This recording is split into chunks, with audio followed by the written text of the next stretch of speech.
That's why we made this film. Everyone must know about the ejection seat and how to make it safe, especially members of the police, the fire service, and civil defense personnel, any of whom may be first on the scene when an aircraft has crashed. With more and more jet aircraft coming into service, an incident like the one you have just seen may happen anywhere at any time. And if you were the first person on the scene, the life of the man in the seat, and your own life too, may depend on you doing the right thing. Naturally, the question of saving the lives of aircrew is nothing new. In the early days of flying, when 150 miles an hour was considered fast, bailing out was simple and comparatively safe, provided the pilot kept his head and pulled his ripcord at the right moment. But to attempt to jump out of a modern high-speed jet aircraft is virtually impossible because of the pull of the slipstream. So all these new jets are fitted with a device enabling the aircrew to bail out safely in an emergency.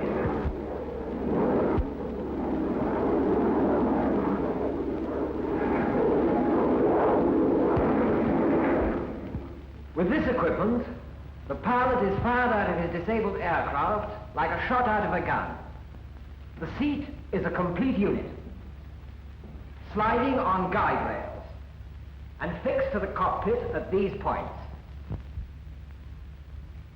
This long tube inside here is the ejection gun.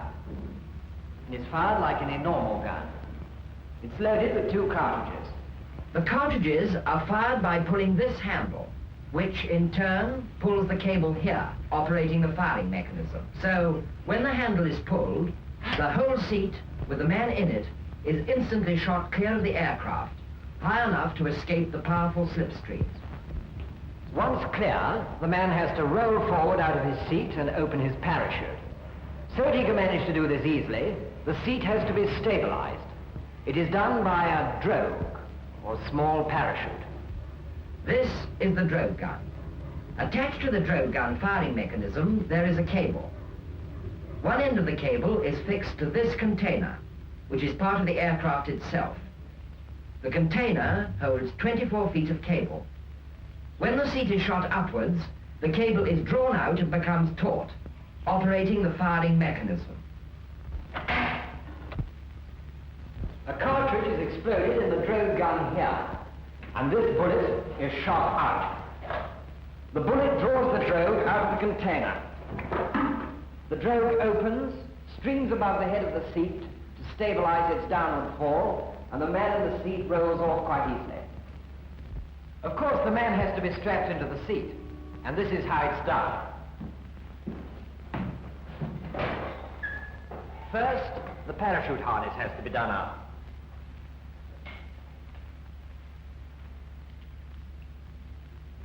The seat straps clip into a quick-release buckle and can be disengaged easily with one hand.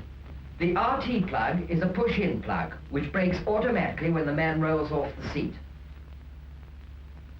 Next, the main oxygen tube.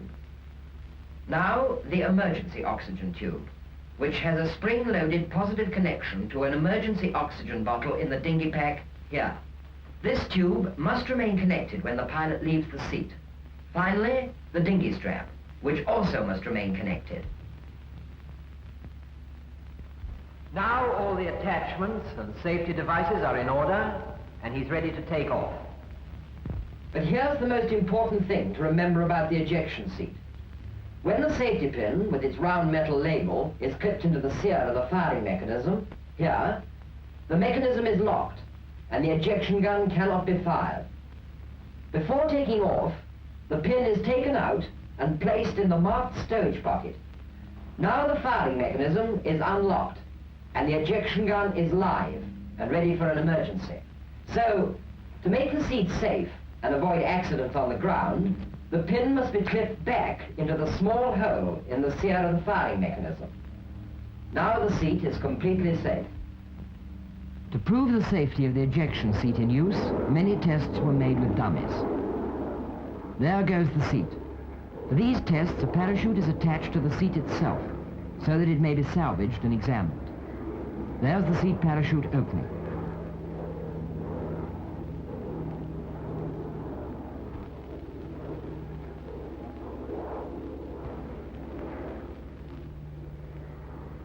You can see the parachute attached to the dummy opening now, just below the seat parachute. These experiments are still going on, with the object of improving the seat still further. The effect of the action on the human body has been thoroughly investigated on test rigs similar to this mobile rig. This equipment is now used to accustom air crews to the seat and to teach the correct drill. Sit comfortably in the seat, back well in. Keep your elbows well in, knees together. Now, dummy run. Ready, stand by, fire! For drill purposes, a single cartridge is used. But when the aircraft is flying, the ejection gun is loaded with a full charge, which will propel the seat as much as 60 feet into the air in a second. Ready, stand by, fire!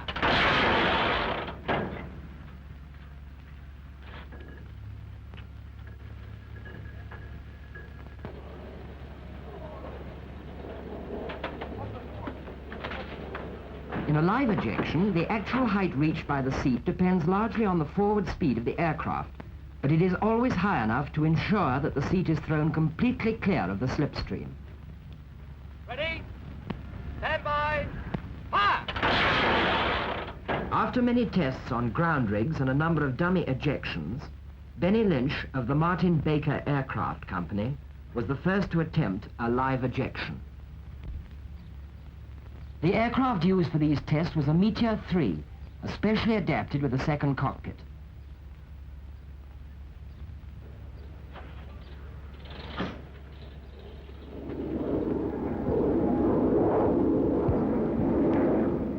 There he goes, and as the seat begins to fall, he pulls the ripcord of his parachute. This was the first occasion on which a man was fired out of an aircraft, and the test was highly successful. Benny Lynch made this initial drop in 1946, and he's done it many times since. And each time means more valuable information about the operation and safety of the ejection seat.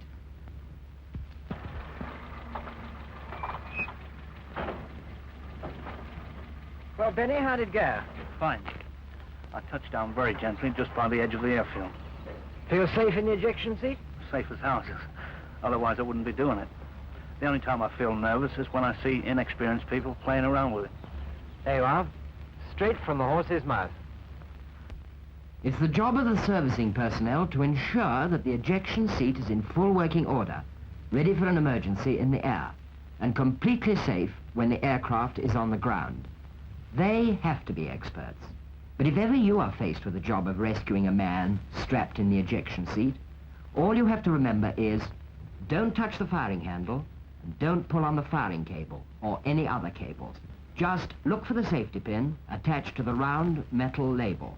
If it's in the stowage pocket here, the ejection seat is live, and therefore dangerous.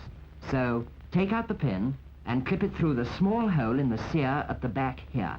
Now the firing mechanism is locked, and the seat is safe.